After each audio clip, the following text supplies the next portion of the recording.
The next site is the Slip Easy mine, site number EC0169.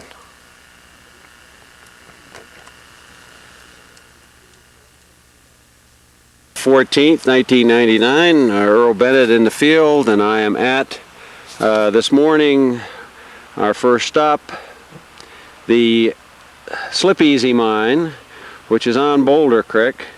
Hopefully this morning we got the right set of roads up here in the Dixie area. And we're looking at an old cabin down the bottom of the hill down there that is one of about 4 collapsed structures on this area. Right in front of it is the dump and the caved adit, and you can see the cave from the adit right there in the dump, and Boulder Creek is right off the nose of the dump. The adit looks to me as if it's caved here and here, or else they put a couple pits in up here, but looks like it's probably right on strike with the adit in here. There is no opening underground, so there's no concern about that. It does look as if they shovel some of this stuff out of here. Again, it's a quartz vein on in granite that they were after quite clearly. We'll go over to the top of the adit, and you can look down and see nothing there. Again, the cabin down there through the trees, just on the other side of the creek with some other buildings. And there's 2 roads in here. There's one on the other side of Boulder Creek, and there's one that comes in on this side of Boulder Creek. I didn't see this one. It comes right to the dump. Probably the ones to the other side there went over to, the one on the other side was for the cabins, one on this side for the mine. So with that, we'll put a hold on the video for a minute and get a few still pictures. Okay, we're down on the dump now. We were right up there on the top to the left, probably 30 or 40 feet up there. And you can see that the adit is indeed caved. We're now standing right at the edge of the portal, looking to, you can see where the road starts uphill again. That's the edge of the dump right there. And the other edge of it to the east is right here where that other road comes in.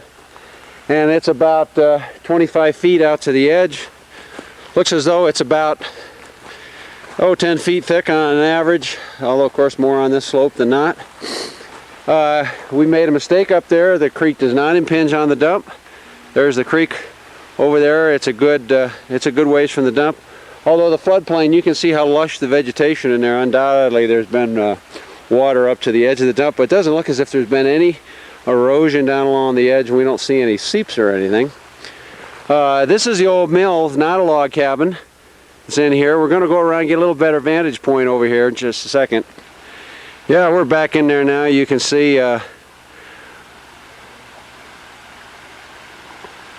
we've got quite a bit of down timber in here. It's looking pretty good, or down boards or whatever they are. And this is obviously the loadout right here. Not much you can recognize on here. Let me see, we saw an old engine, I think, old motor laying, oh yeah, it's over there. There's an old motor laying over there in the grass. That's a good identifier. And a couple pieces of scrap metal laying on the dump down here, whose purpose escapes me. Some pieces of pipe and so on right down in there. A few identifying features. Now right across the creek is a collapsed cabin, and there's another one over to the left over there about 150 feet. So we'll go back over and get a few videos of the collapsed cabin, and that'll probably just about do her for the Slip Easy. Okay, we're back on the other side of Boulder Creek. There's the dump. Through the woods there, you can see the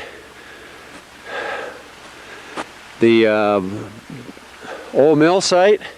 Yeah, it'd of course be right up above. We're looking at the first cabin that's collapsed. Over here is a log cabin. It's pretty much totally shot.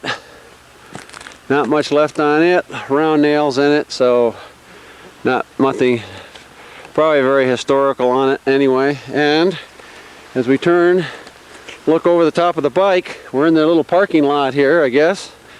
This will be on the south side of Boulder Creek. There's the other log structure we'll take a look at. The obligatory hypoloid gear and various old car parts seem to be necessary out here. And another fallen down cabin that you can certainly see for yourself. Interestingly enough, there's another cabin down the road. This is the way in here. Not a great way in here. You got to cross. It'd be hard to get in here with a vehicle. The way across Boulder Creek. Although you could walk in easy enough. There's a cabin down there about 150 feet on the left. That's even a worse condition than these, and we won't film that one. We'll just let her go.